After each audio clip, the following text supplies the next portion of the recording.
Hello, everybody, and welcome back to another exciting edition of TNA Impact Wrestling Recap. This is actually for TNA SLAMMIVERSARY, June 15, 2014.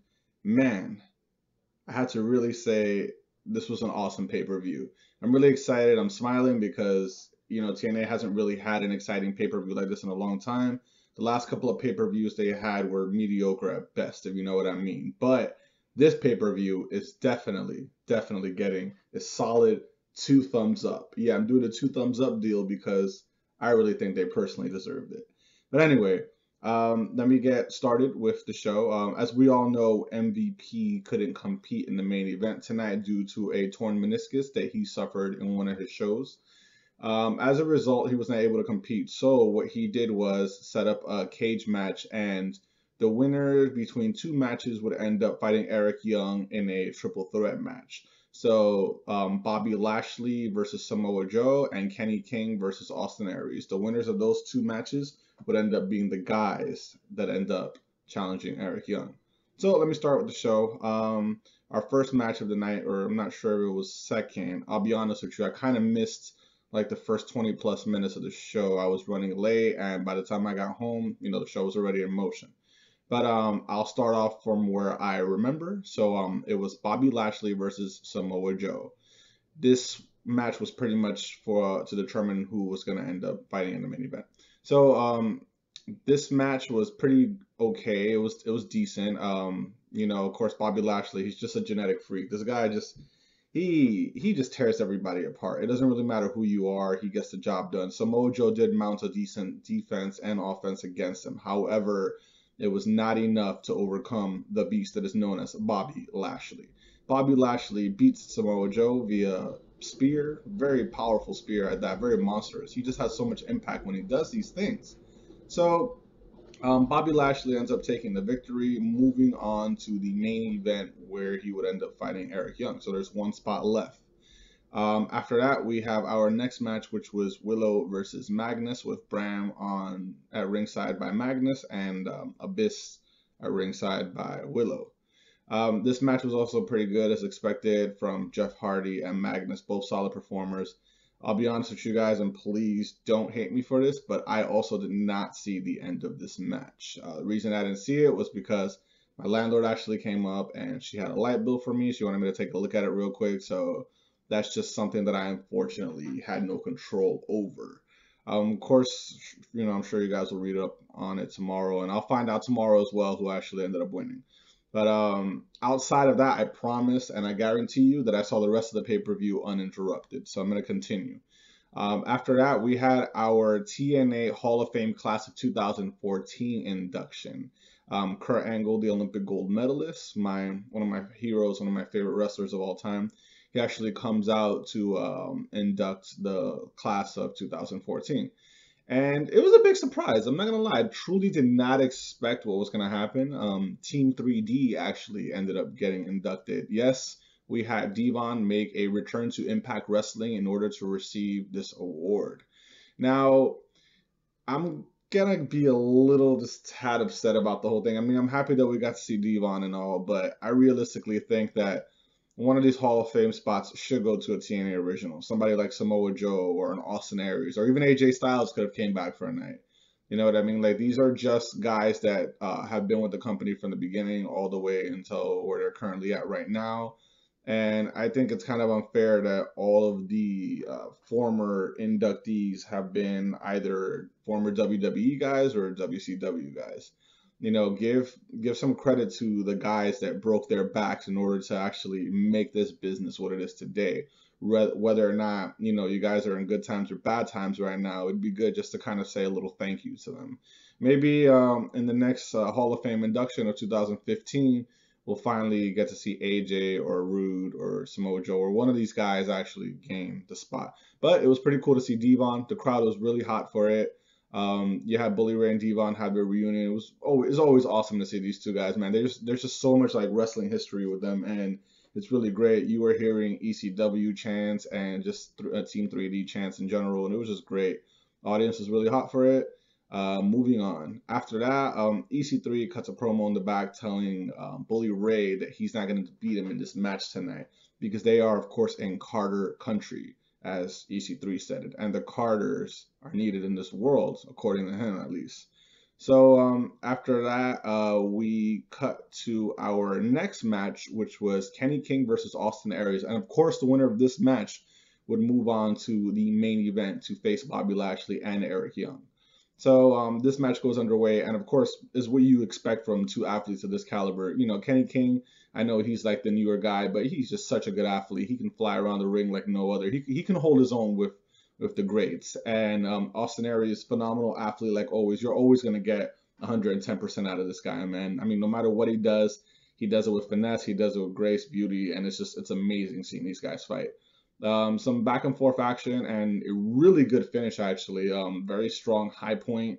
Towards the end of the match, they are in the top ropes, and Austin Aries actually hits a brainbuster from the top of the rope all the way to the mat. And can you imagine how fast that could have gone wrong? I mean, it didn't. It ended up being good. Austin Aries is going to end up picking the victory in this match, moving on to the main event to face Bobby Lashley and to face Eric Young for the TNA World Heavyweight Championship. So it was really good. I really did enjoy that match. I thought it was awesome. I thought it was a good way to like get the show, rolling. And the audience, of course, was really hot for this match like usual. So that was just great. Good effort by both men. Moving on, we have JB come out to the ring, and he gives a nice little shout out to the Dallas Cowboys, who were actually in the house tonight. I mean, obviously they were in Dallas, Texas tonight, so it was something that you'd expect. So the Cowboys being there, and he actually had another surprise. He had Kevin Von Erich, and his sons. His sons have come to Impact Wrestling. He has two kids, and these two ended up having a match against the Bromance. The Bromance interrupted them when their dad was pretty much introducing his children. So this match goes underway, and it's not a bad match at all. Good showing by these two rookies. They, of course, being a part of the Von Erich lineage, they end up giving the Bromance a pretty good fight. Actually, Robbie E wasn't in this match. It was Jesse, and it was DJ Zima Ion. So these guys have a pretty good fight, a lot of back and forth action. There was a disqualification victory here because Jesse ended up bringing a chair in the ring and smacking one of his kids. After that, of course, Daddy gets pissed off. He runs in the ring for the save. He ends up doing the Iron Claw on Zima Ion, knocking him unconscious. And, what a way to, like, save your children on Father's Day, right? That was pretty awesome, pretty memorable moment. The audience just went, like, ape shit for this. They loved it. They thought it was great. They thought that, everything that had been going on in this night so far had been good. I mean, from what I was watching, at least, because like I said, I missed the beginning of it. But that's neither here nor there. Good showing by these two young talents. Hopefully we will get to see them on regular Impact Wrestling and moving forward. It's good to have some fresh faces. After that, we cut to a backstage segment with the beautiful people getting interviewed and them pretty much stating that they're going to dominate tonight. After that, we have our fifth match, which is Gail Kim versus Angelina Love for the TNA Knockouts Championship. As you can also expect, there is going to be a certain degree of shenanigans going on in this match, but it's not a bad match nonetheless. Very good effort by both women. Gail Kim, hard competitor, the veteran of the two. And I mean, I guess you could say Angelina is a veteran at this point as well, but Gail does have a little more experience on her side. So this is actually a pretty hard-hitting match for these ladies. I was really surprised. They really gave it their all. A couple of high spots in this match, and of course, Brian Stifler was the referee of this match again. They really need to get that guy out of there. Every time he's there, there's always like a really bad finish, and that's just not good, man. You don't want these type of matches to always end by some sort of screw job. So anyway, Velvet sprays Gail in the face, and get this, Stifler actually sees it happen, but he doesn't disqualify her or anything. Senior official Earl Hebner actually comes out and he kicks Velvet out of the arena, and he ends up relieving Stifler of his duties. So in my mind, I'm like, yes, finally, now we're gonna get to see like a fair fight. we're gonna see who's gonna win. So Gail Kim ends up, getting her second win with just an offensive flurry on Angelina Love. And I'm thinking, yes, finally we're gonna see a new champ, or seven-time champ in this case, by Gail Kim. But that did not end up happening because Gail Kim accidentally hits Earl Hebner when Angelina pulls him in the way, allowing Stifler to get back involved in the match, which was funny because Gail Kim actually hits her with her finisher, but Stifler's just there checking on the ref, like, hey, are you okay? Are you okay? And she tries to pin her, but to no avail because he just won't come into count. So after that, Angelina reverses the pin, and then Stifler all of a sudden just runs in there. 1, 2, 3, allowing Angelina Love to gain the victory and hold on to the TNA Knockouts Championship. This was a real screwy finish. I mean, I guess it is what it is. I really can't say anything about it. It ended the way it was gonna end, but they really need to take Stifler out of these matches. I'm just not liking him overall as a person. He's just kind of annoying, and I mean, I get it. You know what I mean? They kind of need somebody on their side, but they really shouldn't need someone because they are 2 versus 1. So come on, like, how unfair do you really want to make this? But whatever, I digress. After that, we move on to our next match, which is Bully Ray versus EC3 in a Texas Death Match. I was still wondering what kind of match this is. Apparently, a Texas Death Match is just a last man standing match, just with a different name. So for all of you wondering what kind of match it was, now you know. Before we even got to the match, Bully Ray cut a pretty compelling promo in the back telling EC3 that it doesn't matter if he thinks this is Carter country, he's going to end up taking him out. And he asked him that he doesn't know if he's a religious man or not, but if he is, he should start praying to whatever God he prays to now, because he's pretty much telling him he was going to kill him. So the match actually begins, and Bully Ray, for the majority, he just dominates the match. He's just putting EC3 in his place at every given moment. EC3, very little offense in this match. I was kind of a little upset because EC3 is a newer talent, and this was an opportunity for him to showcase to a veteran what he has. I don't know if Bully just, didn't want to put him over and whatnot, but, this match actually ended up being pretty one-sided for the most part. Now, you're going to hear the ending shortly. So we have a couple of high spots in this match. We have EC3 bring out some glass, which I'm pretty sure was just ice that was in a Cowboys bucket. He pours it on the floor, spreading it a little bit with his feet, indicating that he was going to slam Bully right through it. So he tries to jump from the top rope, and Bully actually catches him with the Bully cutter, and he lands on the glass, holding his chest in excruciating pain, rolling outside of the ring. That was one of the high spots. Bully Ray put tables just all around the arena, trying to, get EC3 with these tables.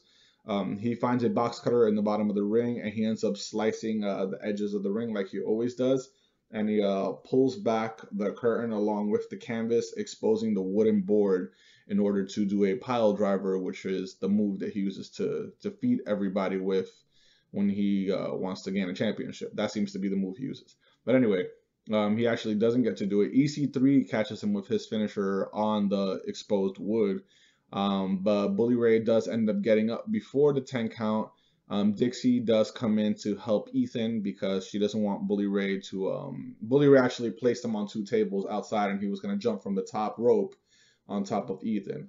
Dixie, of course, stops it. Then Bully Ray, surprisingly, he looked at Dixie and he says, "I'm gonna kill you, you bitch." And it was said pretty loud. Even the announcers were like, "Oh wow!" Like they were surprised he said that.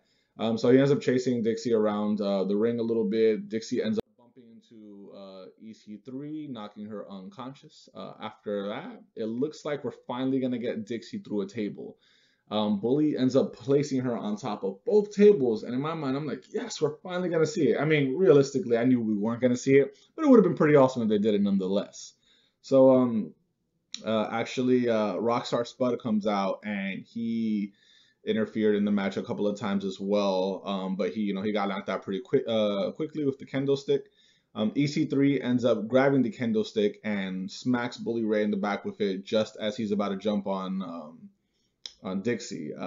As he's falling, Rockstar Spud comes out, saves Dixie, pulls her out of the way, and Bully Ray lands through both tables. Referee counts to 10. Bully is unable to respond. He stays down for the 10 count, giving Ethan Carter III the win for this Texas death match. So of course there was going to be interference, but then again, it is legal in this match, so I'm not really gonna call bull on it because it is what it is. That's the type of match you're in, and when you don't have any backup or support, you should expect these kind of things to happen, right? So anyway, after that, we move on to our 7th match of the night, which is the second match before the main event. Was James Storm versus Mr. Anderson.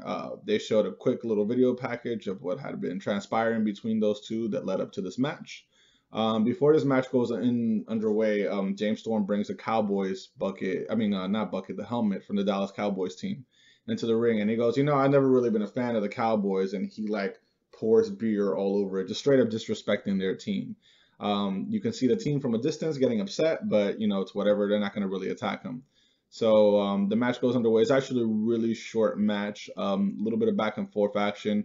Anderson does one high spot where he does one of his moves from the top rope. But James Storm does end up getting the better of him. James Storm actually goes out of the ring and spits beer in the faces of the Dallas Cowboys. They of course got upset and tried to get past the steel rail that were holding them back, but security held them from doing anything. After that, James Storm gets back in the ring, and Mr. Anderson hits him with the mic check, giving Mr. Anderson the victory for this very short match. After that, all of the Cowboys ran inside of the ring celebrating with him. They were hugging him, giving him pounds, like, oh, good looks, you looked out for us. So that was a pretty nice moment, just seeing the Dallas Cowboys get involved in some sort of way.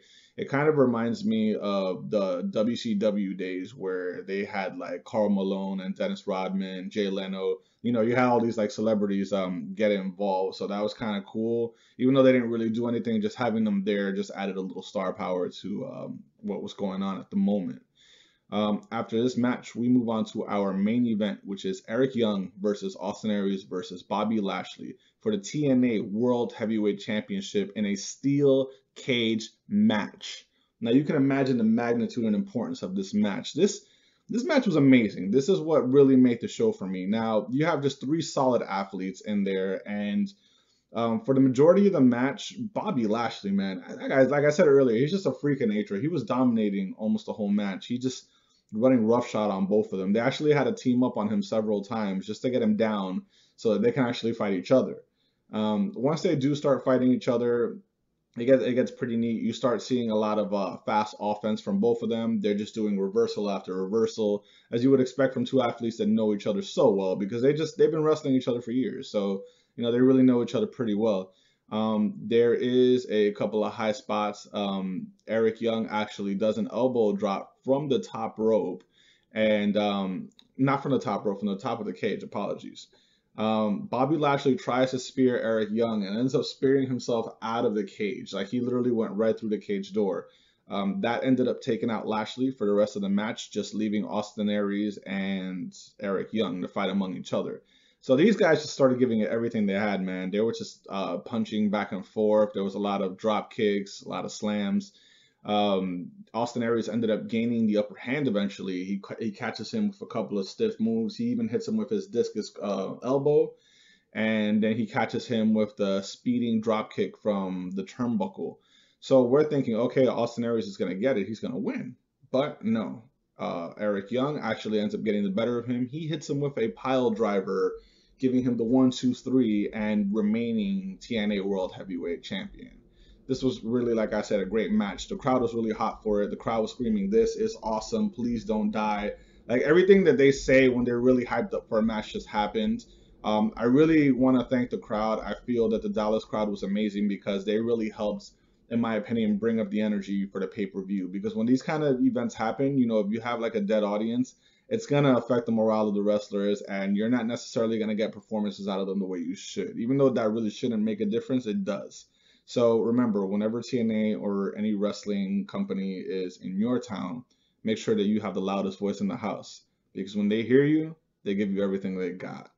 Of course, after this match finishes, Eric Young being a good sport, giving Austin Aries his hand to help him up. Austin gladly accepts his hand, raises him up. Two both raise their hands, celebrating that, they just ended up, they conquered money, power, respect when it was all said and done. They didn't allow them to take this night. The night belonged to them. Eric Young was just crazy enough, and he won. So let me know what you think of this review. I am, of course, the Wizard411. My Twitter handle is at the Wizard411, and you can also catch my Instagram, the Wizard411. You guys have been awesome. Really, thank you so much for all the support that I've been getting from all of you. Please like, comment, share this page on your Facebook or Twitter, and just show me some support. Help a brother out, help me get off the ground. So give me your thoughts. What did you think of this pay-per-view? Was it a thumbs up? Was it a thumbs down? Was it a thumb somewhere in the middle type of show? I really want to know. So with that said, if you guys weren't sure about what happened in this pay-per-view, now you know. You guys are awesome, and don't ever let anyone tell you different.